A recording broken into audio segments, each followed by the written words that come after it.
भावनाईचं सख्या बहिणीसारखं नातं राहिलं काय अर्थ आहे? सासरा माझा वडीलच आहे, त्या सुनबाईनं बापासारखा जीव लावायला त्या सासऱ्याला काय अर्थ आहे? लहान भावानं मोठ्या भावाचा कधी पण मान ठेवायचा आहे, इतकी बारीक गोष्ट समजून घ्यायला काय अर्थ आहे? सावधान, कारण देह जाणार सकल समजा सगळा अख्खा जाणार, म्हणून सावधान. कीर्तनकार कशाला आलाय? कीर्तनाचा अभंग कोणता घातलाय? त्या अभंगाच्या अवतीभोवती राहिलं काय अर्थ आहे कीर्तनकाराला? नाही दहा भक्ताला गिरवलेलो हे चाललो योगावलं तुमड्या एवढा संबंध नाही कुठं. आता वचवच केल्यानं कीर्तन होत नाही हे समजून घ्यायला काय अर्थ आहे? यो सत्ता सोडला तर मला सालभर तुम्ही घरात झोपा, पण ह्या 3 घंट्या तुम्ही आल्याबरोबर इथं तुम्हाला डोळा लागतो हे समजून घ्यायला काय अर्थ आहे? नवीन कीर्तनकार असला तर पकवान सरळ वाजवायचा, सरळ त्याला आडवी थाप टाकून महाराज कसा आपटायचा हे पकवान वाचता समजायला काय अर्थ आहे? शेवट्या महाराज मी तुम्हाला म्हणत नाही हे समजून घ्यायला काय अर्थ आहे?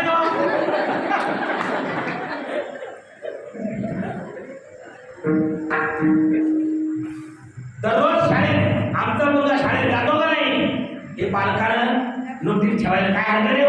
नाही 8 दिवसाला 15 दिवसाला का वहिले खादेवाल्याने शाळा पाण्याला लावा, तिथं मास्तरला जाऊन विचारावं कस काय चमकतो आमचा हिरा हे समजून घ्या पालकांना काय अर्थ आहे? तर ह्यो घरी बसतो तिथं वाट्यावर आणि म्हणतो शिक्षक लोकांना पगार खूप झाला, 70-80 हजार पगार आहे, एका हप्त्यात त्याला 65 दिवस झाले, उन्हाळ्याच्या 2 महिने सुट्ट्या राहत्या. अरे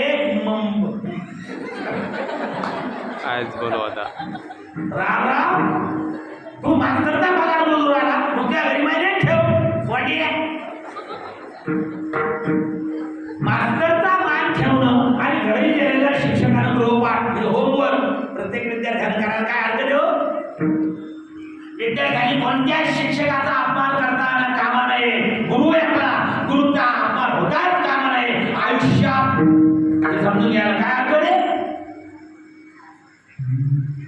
पिक्चरच्या तालीवर कोणत्याच गायकानं संतांचं चरण म्हणू नये हे गायक लोकांना समजायला काय अर्थ आहे?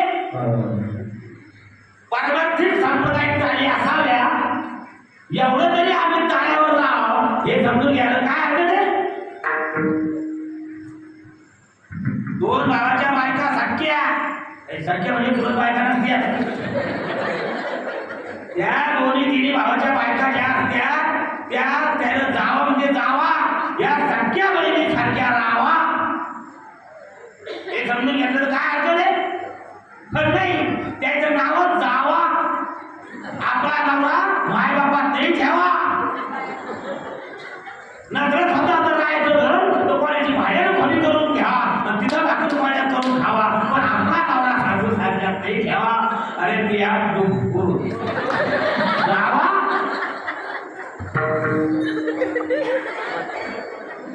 हे समजून घ्यायला काय अर्थ आहे?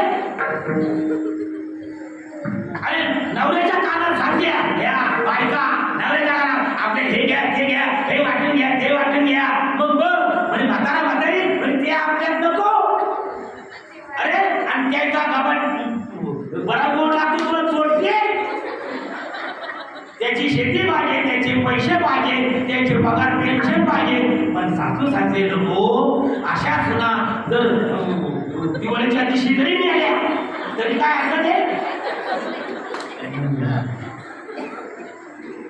मातृपितृ भक्ती जगताम सर्वत्र सावधान सावधान, काय देह जाणार आहे आणि देण्यावर काही येत नाही. उत्तमची मुळे कीर्ती मागे हे समजून घ्यायला काय अर्थ आहे?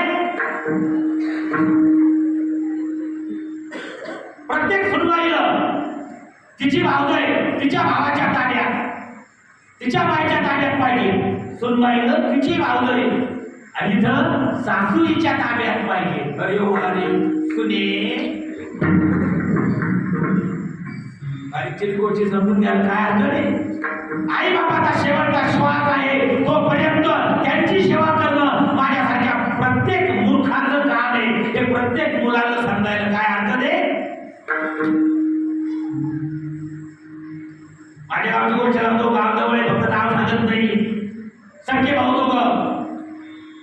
आई वडील वारले ऍक्सिडेंट मध्ये. मोठा भाऊ 12वीला होता, लहाना 10वीला होता. 12वी वाल्यानं कॉलेज सोडून दिलं. दादाई सरांच्या दळवण्याच्या कॉलेजची गोष्ट आहे. त्यानं कॉलेज सोडून दिलं आणि लहान्या भावाचा पाठीला करायला आई बाप गेल्याच्या नंतर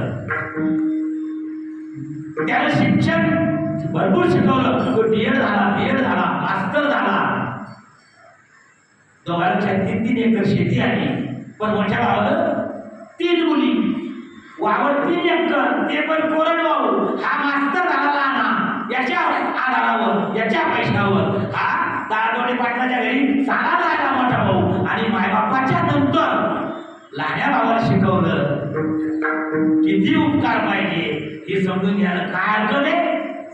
मग 3 मुली करता 2 मुलीचे लग्न झाले. 3 एकर शेती मोठ्या भावाला विकावं लागली. 3री मुलगी लग्नाला आली. तो बायकोला म्हणतो मी मोठ्याकडे जातो, लहान्याकडे जातो. लहाना तुमच्या जळगाव राज्यातच आहे, लहाना मास्तर जळगाव राज्यातच आहे. मोठा भाऊ तिथं आला आणि 50,000 रुपये दे, पुढच्या वर्षी देऊ टाकी, पोरीचं लग्न करायचं. कटकन काढून द्यायला काय अर्थ आहे. दृष्टांत माझ्या घरातले आणि माझ्या गावातले लागते. बाकी कोणीकडे अजिबात मी बोट करत नाही. हे विनम्रपणे ते तुमच्या पुढे कबूल करतो सर. लोकांच्या बाजू वाचून आपण ठेवायचं दाखवून आणि पालसाला पाण्यात दिलंच आहे. बरोबरी बाकीच्या चुली आहे हे मला जर कळतंय. तुम्ही दुसऱ्याच्या कीर्तनाला नाव ठेवणारा कोण आहे एवढी अक्कल प्रत्येक कीर्तनकाराला समजून झालं. काय अक्कल आहे. कारण समाजाचा भरोसा आज या व्यासपीठावर आहे. म्हणून या व्यासपीठावर बोलणाऱ्यानं जे विचार आहे ते संतांचेच असावे. आपल्या मनानं जे बोललं तो कमजोर कीर्तनकार आहे समजून घ्या. म्हणून महाराष्ट्रातल्या प्रत्येक कीर्तनकारानं आपापली आपली परंपरा सांभाळायला पाहिजे आणि संतांचे विचार समाजाच्या पुढे मांडायचे. काय अर्थ आहे. मग तो मोठा भाऊ इथं आला म्हणजे गुरुजी पोरीचं लग्न करायचंय 50,000 रुपये दे. लगेच दादा देतो असं म्हणाल काय अर्थ आहे.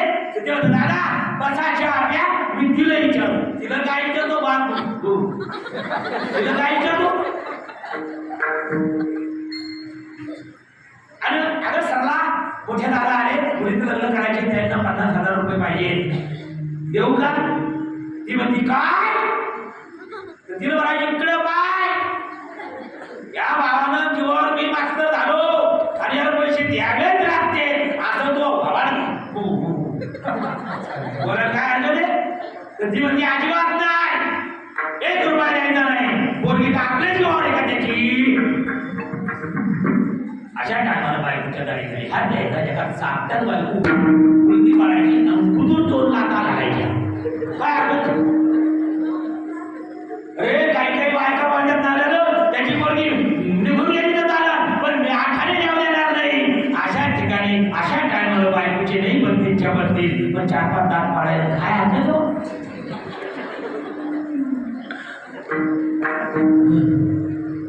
या सर्व सावधान सावधान. याच्यातलं काय करणं गरजेचं आहे.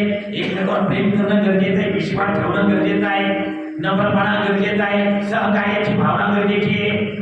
काय नाही कोरोनामध्ये पाहिलं तर आम्ही तुम्ही पोलीस बोलायचं नाही. अरे कोण ठरली रुक्मिणीचा नाही आणि रुक्मिणी इथल्या होत्या तिथं 2 वर्ष नाही तुम्ही समजा रुक्मिणी दोघांत होती तिथं दोघांत. मग मागे पुढे राहे सांभाळायचं किंवा निर्वाणी गोविंद असे मागे पुढे. अरे बाबा कोरोनात काय केलं. कोरोनात काय केलं कोणाचं रे एखाद्या घरी जाऊन राहिले लोक आणि त्या कोरोनाच्या तडाख्यातून आम्ही जर जिवंत आहोत. काय त्या देवाची कृपा. आणि म्हणून उद्या 29 तारखेला मंडप फुल भरलाच पाहिजे एवढं समजून घ्यायचं. काय अर्थ रे. सावधान कारण देह जातोय सगळा जाणार सकळ आम्ही नेतोय गाडगं फिरवतोय. बरसात असली तर काही असलं असं वातावरणात लोक टायर घेऊन जाते पण तरी बंद झाला पाहिजे पुरा. याचा याचा अर्थ पुनर्जन्म नाही, याच देहामध्ये भगवंताचं भजन करा, याची देही याची डोळा भोगू मुक्तीचा सोहळा. मग तो मुक्तीचा सोहळा भेटण्याकरता आम्हाला प्राप्त होण्याकरता कुठं जावं लागलं? अभंगाच्या 3ऱ्या चरणात